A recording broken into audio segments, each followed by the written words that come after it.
Poco মানে game booster, Poco মানে নতুন কিছু। আজকে আমরা যে ফোনটি নিয়ে আলোচনা করব সেটা হচ্ছে পোকো M3।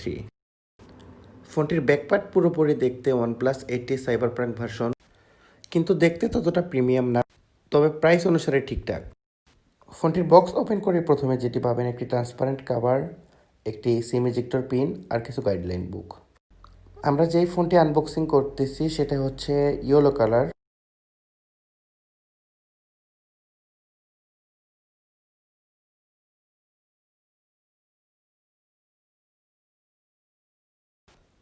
সরাসরি ইয়েলো কালার ফোনটি দেখতে খুবই সুন্দর অ্যান্ড আই ক্যাচি একটি কালার। তাছাড়া বক্সটিতে রয়েছে 22 ওয়াটের একটি ফাস্ট চার্জার, যদিও 18 ওয়াট পর্যন্ত সাপোর্ট করে, অ্যান্ড সাথে একটি ইউএসবি টাইপ সি কেবল দেওয়া আছে।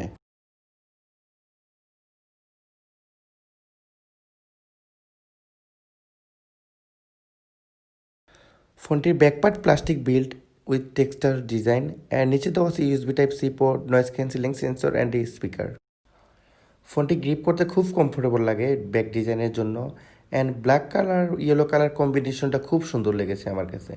Fingerprint position, side mounted finger and volume bottom right সাইডে সেট আপ করা আছে। ফোনটির উপরে 3.5 মিলিমিটার ইয়ারফোন জ্যাক অ্যান্ড একটি স্পিকার সেট আপ করা আছে। ওভারঅল এটি একটি কম্প্যাক্ট ডিভাইস। ডিসপ্লেতে থাকছে 6.5 ইঞ্চি ডিসপ্লে, আর রেজলিউশনে থাকছে FHD+। এটি একটি IPS panel, 400 nits colour. So indoor and আউটডোরে ফোনটির ডিসপ্লেটা খুব ভাইব্রেন্ট লাগবে অ্যান্ড ভিজিবিলিটিটাও খুব ভালো থাকবে। তবে ফোনটির টাচ রেসপন্স অ্যান্ড মাল্টিটাস্কিংয়ে বেশ কিছু লেটেন্সি অ্যান্ড ল্যাগিং লক্ষ্য করা গেছে ফোনটিতে। স্পেশালি ফোনটির মাল্টিটাস্কিং তেমন ফাস্ট অ্যান্ড স্মুথ ছিল না, যেটা এই বাজেটের অন্যান্য ফোনগুলোতে পাওয়া যায়। তবে নেক্সট আপডেটে এই প্রবলেমটা ইমপ্রুভ হওয়ার কথা।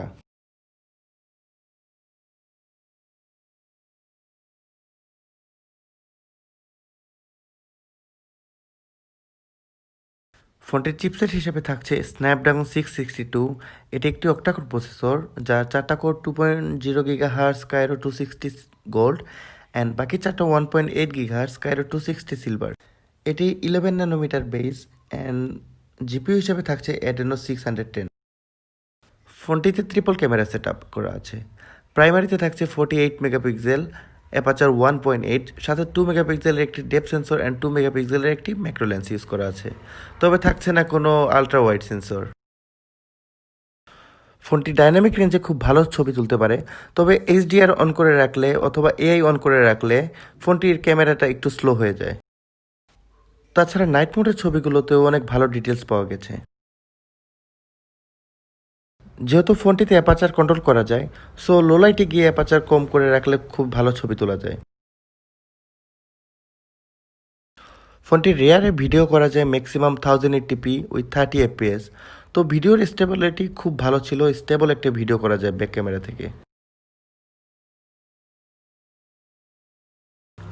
তবে এর ফ্রন্ট ক্যামেরা বেশ ইমপ্রুভ করেছে, পোর্ট্রেটে গিয়ে খুবই ভালো ছবি তোলা গেছে and age detection almost same. Front camera দিয়েও ম্যাক্সিমাম 1080pতে 30 FPS ভিডিও করা যায় অ্যান্ড ফ্রন্ট ক্যামেরা ভিডিওটা আমার কাছে খুব ভালো লেগেছে। যারা খুব বেশি লাইকি বা টিকটক ইউজ করেন তাদের জন্য এটা একটা বেস্ট চয়েস হতে পারে, অ্যান্ড খুব স্টেবল একটা ভিডিও করা যায় ফ্রন্ট ক্যামেরা দিয়ে।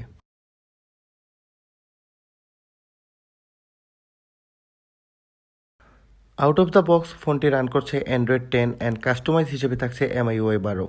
সিকিউরিটি হিসেবে থাকছে সাইড মাউন্টেড ফিঙ্গারপ্রিন্ট, খুব অ্যাকুরেট অ্যান্ড ফাস্ট, অ্যান্ড থাকছে ফেস আনলক। অ্যান্ড ফাইনালি ফোনটিতে থাকছে 6000 mAh এর একটি লার্জ ব্যাটারি ব্যাকআপ, সাথে থাকছে 18 ওয়াটের ফাস্ট চার্জিং। সো 25% চার্জ হতে ফোনটিতে সময় লাগে 30 মিনিটস অ্যান্ড ফুল চার্জ দিতে সময় লাগে পুরো 3 ঘন্টার মতো। অ্যান্ড এই চার্জ দিয়ে মোটামুটি হেভি ইউজার হলেও আপনি একদিন পুরোপুরি ব্যাকআপ পাবেন, মডারেট ইউজার হলে একদিন থেকে তার চেয়েও বেশি সময় পাবেন। তো এই ছিল ফোনটির একটি স্পেসিফিকেশন ওভারভিউ। যদি আপনি 15,000 টাকার ভিতরে একটি ভালো ডিসপ্লে প্লাস ভালো ক্যামেরার ফোন চান, তো ডেফিনেটলি এটি আপনার চয়েসে রাখতে পারেন। এবং ফোনটির গেমিং এক্সপিরিয়েন্স নিয়ে আমরা একটা ফুল ভিডিও বানাবো। তার জন্য আপনাকে অবশ্যই আমাদের চ্যানেলটি সাবস্ক্রাইব করে রাখতে হবে, এবং আপনি যদি অলরেডি চ্যানেলটি সাবস্ক্রাইব করে রাখেন তাহলে সাব্বাস, আপনাকেই খুঁজছে বাংলাদেশ।